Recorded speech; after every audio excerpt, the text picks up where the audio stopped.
It started quietly, almost too quietly. Ottawa didn't make any loud announcements, no dramatic speeches or press conferences. Instead, a small policy change was implemented behind closed doors. Canada began slowing down its potash exports, a key fertilizer ingredient that American farmers, particularly in the Midwest, rely on heavily. No headlines at first. But within just 3 weeks, U.S. fertilizer prices shot up by an alarming 38%. Ohio, Iowa, Nebraska, states where agriculture isn't just a business, it's a way of life, were suddenly thrown into chaos. Planting schedules became unhinged. Farmers were forced to recalculate their entire crop plans. Some even delayed planting altogether, gambling on a miracle that prices might stabilize. That miracle never came. Before we dive into this powerful showdown between Trump and Carney, and how Canada's secret weapon could shake global politics, make sure to hit that subscribe button, like this video, and turn on the bell notification so you never miss out on breaking stories that impact you. The silent weapon beneath our feet. To understand what just happened, we need to talk about potash. It's not a flashy commodity. You don't see it making daily headlines like oil or gold. But potash, a potassium-rich mineral, is absolutely essential for growing food. It helps crops retain water, improves yield, and strengthens resistance to disease. Without it, modern farming collapses. Canada, specifically Saskatchewan, is the world's largest producer of potash. It controls over 30% of global production. The United States imports nearly 90% of its potash, and most of that comes from Canada. So when Canada applies even the slightest pressure to this supply line, the impact is immediate and painful. Trump's tariff talk triggers retaliation. What triggered this in the first place? According to insiders in both Washington and Ottawa, it all started with Donald Trump's renewed rhetoric around tariffs. As part of his re-election playbook, Trump began revisiting old trade war tactics, floating the idea of new tariffs on Canadian steel, aluminum, and even dairy. He called Canada unfair and accused them of taking advantage of American generosity. This wasn't just campaign noise, it rattled nerves across North America. Industries braced for impact, investors watched closely, and trade partners began reviewing contracts. The threat wasn't idle, it came with real consequences. Carney, now a key economic advisor in Canada and a potential future prime minister, wasn't having any of it.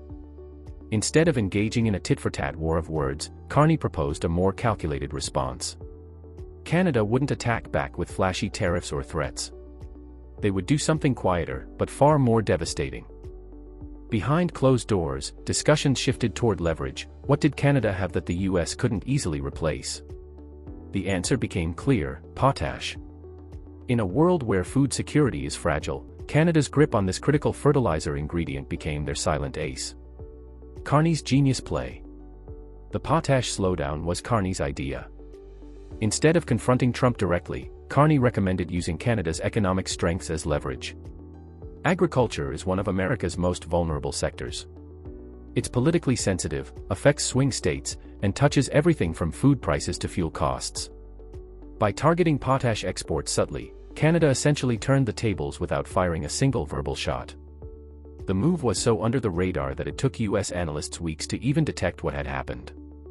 And when they did, the damage was already unfolding. Impact on American farmers. Midwestern farmers are facing a nightmare scenario. The fertilizer they need has suddenly become too expensive or completely unavailable. Crops like corn, soybeans, and wheat are being planted late, or not at all. Crop yields are expected to fall by as much as 20% this year. That means higher food prices not just in the US, but globally. Farmers are furious. Many voted for Trump in 2016 and 2020, drawn by his promises to protect American agriculture. But now, those very policies are backfiring. The potash shortage has hit rural America hard, and the frustration is boiling over. A geopolitical earthquake. What makes this even more serious is how it's reverberating across the globe.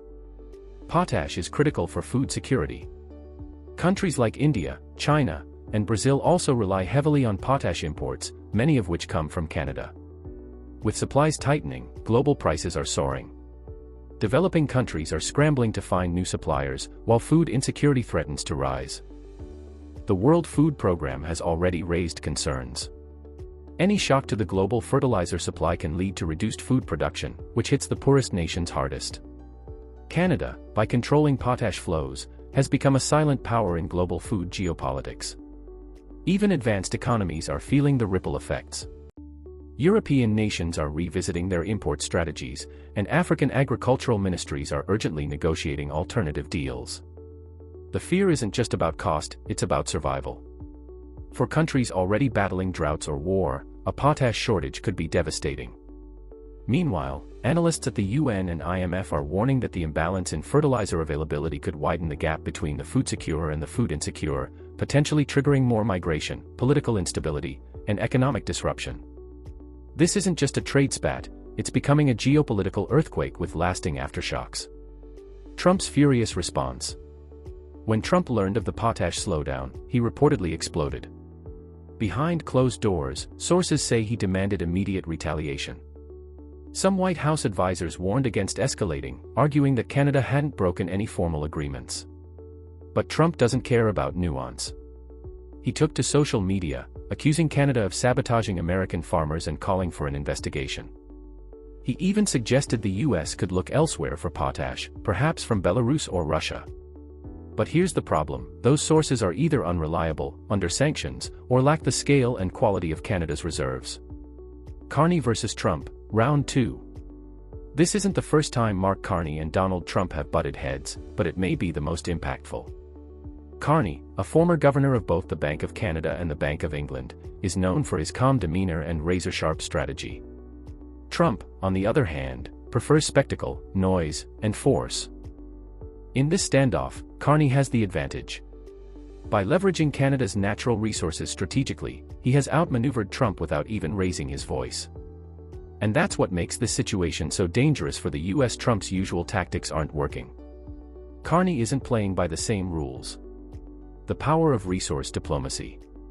What's happening here is bigger than just Trump or Carney. This is about a shift in how countries wield power. In the 20th century, wars were fought over oil.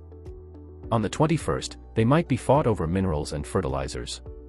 Canada has quietly become a superpower in resource diplomacy. By controlling key inputs in agriculture, energy, and manufacturing, Canada is in a position to influence global outcomes. And it's not just potash. Canada also holds major reserves of uranium, nickel, cobalt, and rare earth elements. These resources are critical for everything from electric vehicles to missiles. As the world transitions toward cleaner energy and high-tech infrastructure, control over these strategic materials has become a new form of leverage, one that's just as powerful as oil once was. Nations are no longer just competing for territory, but for access to elements that define the future. Canada's ability to set terms on these exports gives it unprecedented clout in global negotiations. While others focus on headline-grabbing military alliances or sanctions, Canada is playing a longer game, one based on scarcity, necessity, and quiet control. It's reshaping global influence, not with weapons or words, but with what the world needs to survive. What comes next? The US now faces a difficult decision. Should it try to negotiate with Canada and restore trade cooperation?